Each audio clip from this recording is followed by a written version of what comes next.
Hello, everybody. Welcome to the Nate.Of.Assisi YouTube channel. So, in today's video, I'm going to be discussing the philosophical defense for the Trinity. So, for anyone who's interested in understanding the Trinity and trying to explain it philosophically, this is the video for you. So, let's get into it. So, to start off, we have to explore and understand philosophical concepts explained by Aristotle and by Plato, specifically the world of forms. Now, the world of forms is Plato's idea, his philosophy that there is transcendent and eternal forms of all which we see, and even things we don't see. So, for example, there is an eternal, pure version, pure form of honor, of justice, of wisdom. Similarly, there is an eternal, pure form of a table, of a computer, of what makes it it. There is a pure, eternal form of it, which leads to the philosophical idea of the realm of forms. So the realm of forms will be important in this scenario because that is what we will ascribe the person of Christ to. The person of Christ, the Logos, the eternal Logos, and wisdom and logic of God is by its very nature eternal and eternally being generated by the Father.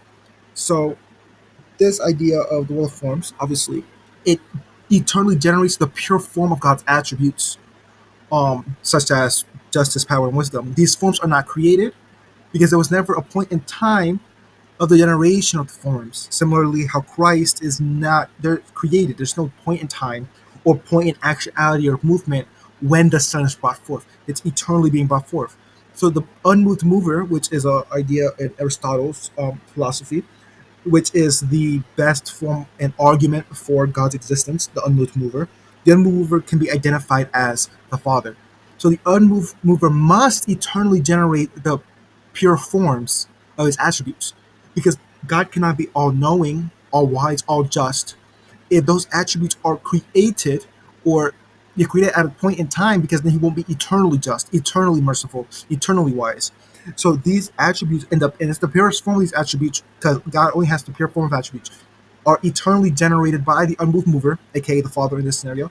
In that eternal generation, bringing forth, he begets, the begetting of the world of forms or the Son. Um, it is eternal, and there is no time where it doesn't happen. And that generation causes them to have the same essence slash nature slash substance. They are one in substance, consubstantial, one in substance, because you cannot beget or generate something which does not share in your nature. You can create something that doesn't share in your nature, but you can't beget or generate something that doesn't share in your nature. And we all know there's only one eternal divine nature, one eternal being. And so far, we have two hypostases or persons which share the same essence slash nature slash substance of God. Yet from the unmoved mover, aka the Father, proceeds the eternal light, illuminating through the forms. So eternally, this eternal light, because if you see Plato's allegory of the cave, you see the idea that there's what we see are shadows of the forms. So this light is what casts the forms down, and that's the visual world, the created world. So this is eternal light proceeding forth from the unmoved mover, aka the Father, through the forms, aka the Son, which brings forth the world of many. Yet the bringing forth of the world is within time and space, while the procession of the eternal light is eternal. So we see the unmoved mover eternally proceeding a light through the world of forms, and that is how it brings forth the world. It is an eternal process. Now, the question, which obviously we will bring up, saying that does this then in turn make the created world eternal? Well, no, because the action of creation generates time, space, and matter, meaning that those aren't eternal. Those are only after the eternal procession of the light, aka the Holy Spirit, from the Father, aka the unmoved mover, through the forms, aka the Son. So the eternal procession of the Holy Spirit from the Father through the Son brings forth the world. Yet it is created because by its very nature, it does not share in the generation and nature the of God. It does not share the nature of God. It is brought forth. While its creation, in a sense of time and space, seems to be eternal, it is not because time and space does exist. So again, this is a complicated subject, and how exactly you define eternal comes into play here. And that is another video which I will be doing soon of defining what eternal means when it comes to believing is can the world be eternal? Since there was literally never a time and space when what we perceive to exist. For example, time and space did not exist before time and space. So time and space gives us our perception of what makes something eternal, which is why God is a mystery. But again, that's a video for another time. So we see this. Now we see three hypostases slash persons sharing that one essence. Because again, if it eternally proceeds from the unmoved mover, aka the Father, it does in turn share the substance, nature, and essence of the unmoved mover, aka the Father.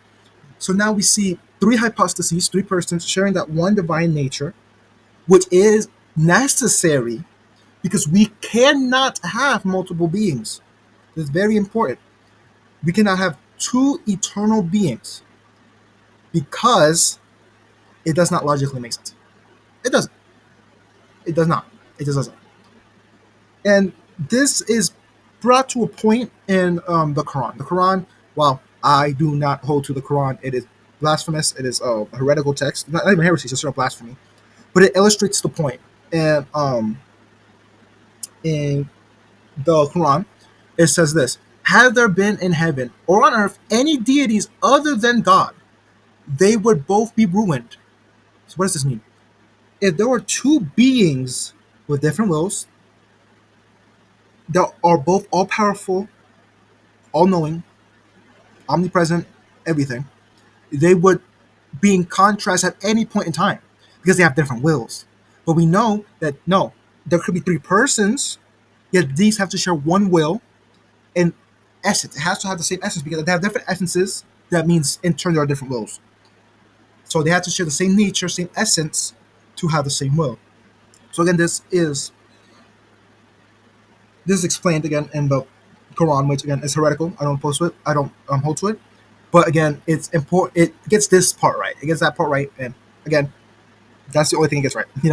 So that is the philosophical defense of the Trinity. Again, it comes down to the fact that an unmoved mover, the Father, aka the Father, must eternally generate um its attributes or its moral law. Because again, and I like using the word moral law here because a God can be eternally good if it creates the law. So therefore, the law must be eternally generated, eternally begotten from the unmoved mover, aka the Father in this scenario, and that eternal generation brings forth the eternal moral law, the the world of forms, the logos, whatever you want to call it, which is Christ. Logos is the word used in the original Greek when describing Christ in John 1:1. So the logos is the best and historically accurate and correct way to address this. So the logos is eternally brought forth, and this logo again, world of forms or moral law, depending on the phrasing you want to use for this argument. So it's brought forth, but again, by God's very nature, it brings forth. God's very nature is to create.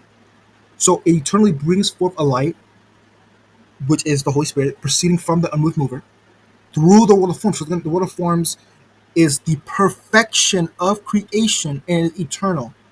So all which life is a shadow, quote unquote, of the world of forms. So again, there has to be a light which proceeds through the world of forms, casting the shadow, which is creation. And again, the manifestation of that shadow is within time and space. It is created. So yeah, thanks for watching. If you enjoyed, I guess if you enjoyed the video, leave a like, subscribe. I know it was just wasn't really scripted, so I'm just talking.